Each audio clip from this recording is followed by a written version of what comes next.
वेगवेगळे पर्वताची नाव आहेत. त्या 5 पर्वताच्या मध्ये हे राजगीर स्थित आहे किंवा वसलेलं आहे. आणि इथून जे समोर ते पांढरं दिसते ना थोडस, तो विश्वशांती स्तूप आहे. ते जपानचे फ्युजी गुरुजी यांनी भारतामध्ये अशा प्रकारचे कुठला वैद्य जीवक वर्धा,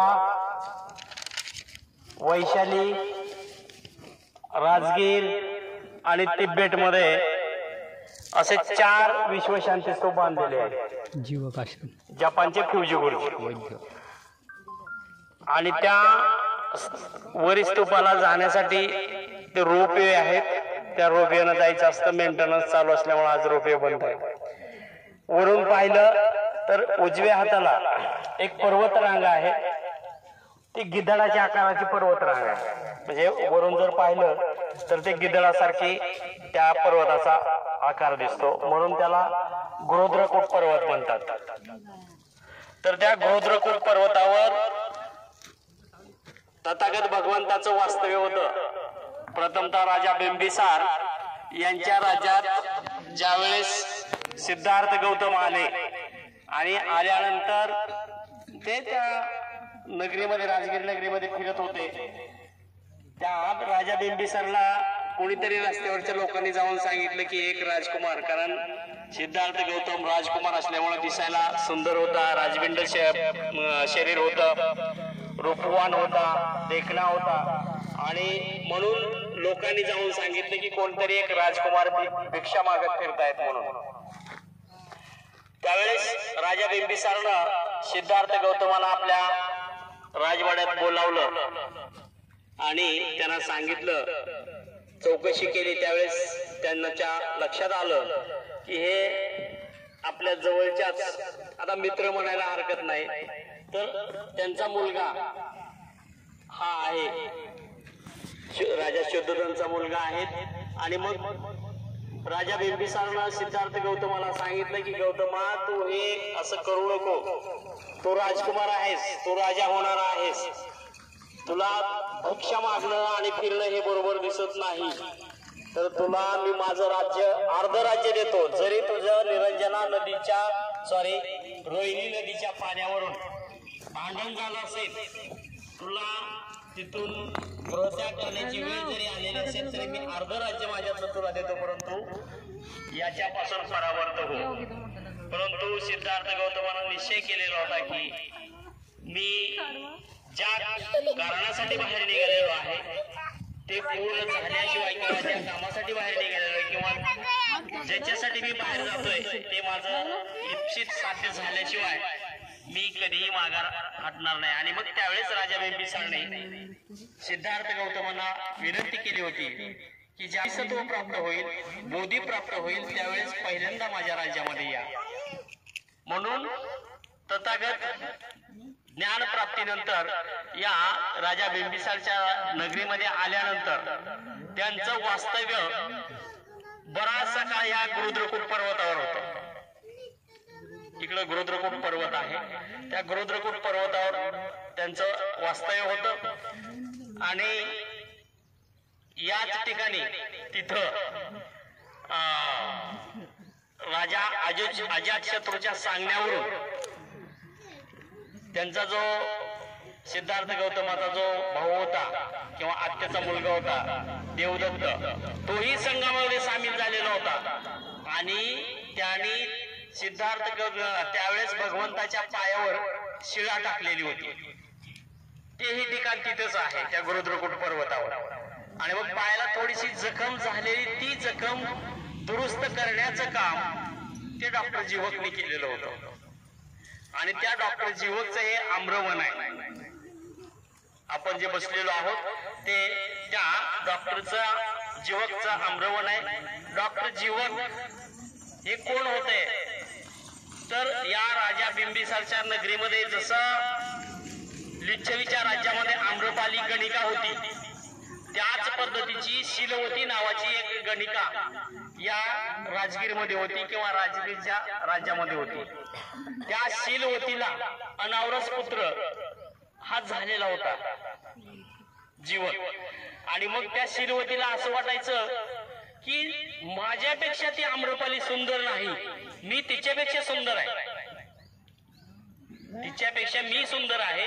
म्हणून तिनं काय केलं होतं की माझं हे सुंदरत्व, कौमार्य किंवा माझं जे शरीर यष्टी आहे माझी कायमस्वरूपी अशीच राहावी म्हणून तिनं झालेली पुत्रप्राप्ती कुणालाही सांगितली नाही आणि त्या बाळाला एका कचरा कोंडीत टाकून दिलेलं होतं.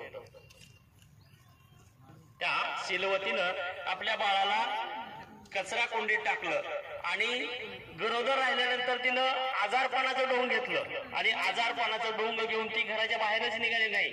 आणि ज्या वेळेस मुलाला जन्म दिला त्यावेळेस एका दासीकडून तिनं त्या बाळाला कचरा कोंडीत टाकलेलं होतं.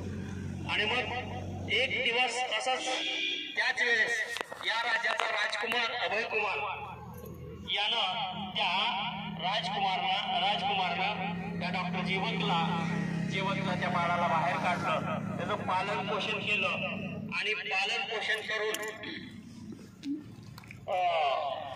त्याला शिक्षणाची सुद्धा संधी मिळवून दिली. आज जे पाकिस्तानमध्ये स्थित आहे तक्षशिला विद्यापीठ, त्या तक्षशिलामध्ये यांनी वैद्यकीय शिक्षण घेतलेलं होतं आणि 7 वर्ष शिक्षण घेतल्यानंतर ते डॉक्टर जीवक परत आले आणि आचार्याकडून परीक्षा देऊन परत आल्यानंतर या ठिकाणी सेवा करायला सुरुवात केली. परंतु त्यांच्यावर तथागत भगवान बुद्धाच्या धम्माचा पगडा असल्यामुळे, विचाराचा पगडा असल्यामुळं ते तथागत भगवंताचे विचार त्यांना भावल्यामुळं या डॉक्टर जीवकला राजगृहामध्ये शल्य चिकित्सक म्हणून चांगल्या प्रकारे प्रसिद्धी मिळाली आणि ते इथंच राहिले. मग त्याचं कारण हे असं होतं की राजा बिंबिसारला बगंदर नावाचा रोग झालेला होता, तर तोही दुरुस्त करण्याचं काम डॉक्टर जीवकने केलेलं होतं. म्हणून त्यांना राजवैद्य ही पदवी दिली. त्याच्यानंतर मी आता सांगितल्याप्रमाणे तथागताच्या पायाच्या अंगठ्याची जखम दुरुस्त करण्याचं काम ही डॉक्टर जीवकने केलेलं होतं की जे डाव्या पायाच्या अंगठ्याला लागलेलं होतं. राजगृहाचे सेट, याच राजगृहाचे एक सेट होतं, त्या सावकाराला 7 वर्षापासून त्याचं डोकं दुखत होतं आणि ते त्या काळामध्ये डोकं दुखत होतं. तर तो सेट असं म्हणायचा की मी आता जिवंत राहू शकत नाही, मी मरणार आहे, मी तर जिवंत राहू शकत नाही, मी मरेन, इतका त्रास होतोय डोक्यांचा, ते डोकं दुखण्याचा. परंतु तो पलंगावर सारखा झोपलेला असायचा, त्याला बांधून घातल्यासारखं असायचं. म्हणून हे डॉक्टर जीवकला बोलावलं गेलं आणि डॉक्टर जीवकने त्याचे हातपाय त्या काळामध्ये पलंगाला बांधली आणि त्याची जी खोपडी आहे ना, ते खोपडी पूर्ण ऑपरेशन केलं. मेंदूचं खोपडी हे कवटी, डोक्याची कवटीचे 2 भाग केले आणि त्याच्यातल्या 2 आळ्या काढून टाकल्या आणि नंतर ते 2 किडे काढल्यानंतर तो व्यक्ती, तो सावकार चांगला बरा झाला.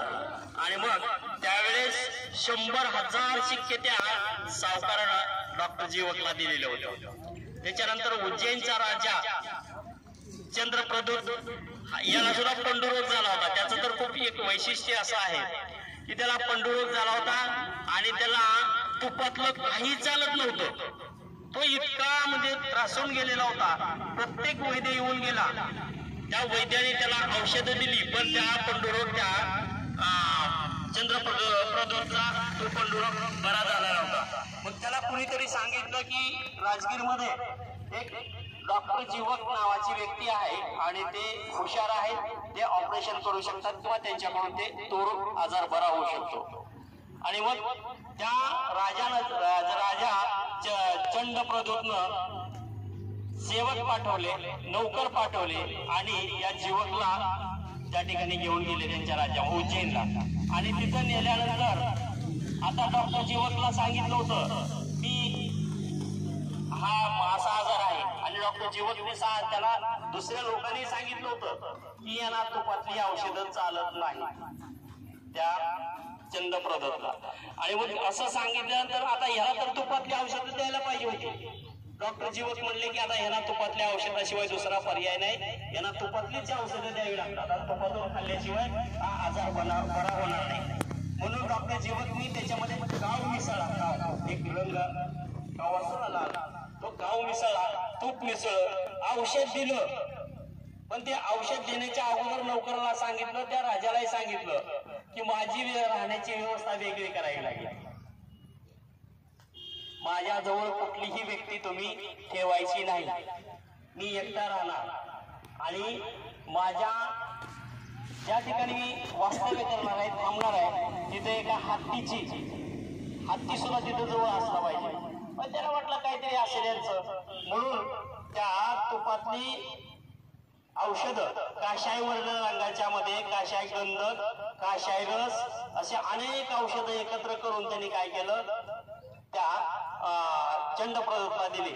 आणि मग एक हत्ती, या जीवकच्या म्हणण्याप्रमाणे हत्ती दिला, नोकर दिला, राहायला वेगळी जागा दिली.